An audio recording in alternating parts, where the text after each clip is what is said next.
चाहे हमारे केंद्रीय सचिवालय के अधिकारी हों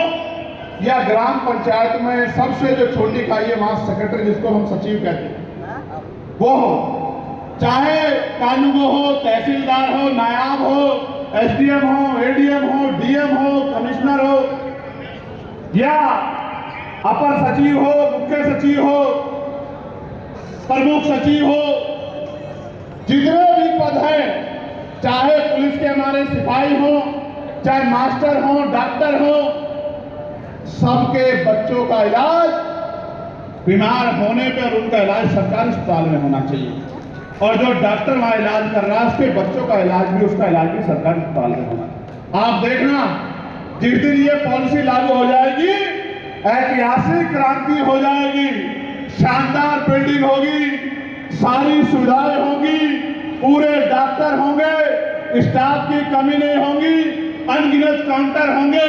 दवाइयां भी वहां मिलेगी, टेस्ट भी वहां होंगे, जेब भी नहीं कटेगी और जान भी नहीं जाएगी। मेरी बात को याद रखना, जान भी बचेगी और सम्मान भी बचेगा और जेब भी नहीं कटेगी, क्योंकि मानव जीवन सबसे अनमोल है, इसकी रक्षा होनी चाहिए। मैंने अपने पिता को अपने हाथों में खो दिया था, पैसे की कमी के कारण किसी और के पिता की, किसी बहन की, किसी भाई की, किसी के पति की, किसी की मां की, किसी के बच्चों की जान ना जाए, इसका फैसला हमें करना पड़ेगा, वरना वो दिन दूर नहीं कि पैसे की कमी के कारण या असुविधा के कारण मेरे लोकसभा क्षेत्र नगीना में, बिजनौर में मुझे जान के बड़ी तकलीफ हुई। मैंने अधिकारियों को बहुत फटकार लगाई कि डायलिसिस चल रहा था, एक मुस्लिम भाई 26 साल का डायलिसिस चल रहा था, लाइट चली गई, जनरेटर में तेल नहीं था, उसकी तड़प तड़प के जान चली गई डॉक्टरों की लापरवाही की वजह से। आप समझिए, जिस अस्पताल में, सरकारी अस्पताल में जनरेटर नहीं है, जनरेटर में तेल नहीं है, आप समझिए कितना बड़ा भ्रष्टाचार हो। इसलिए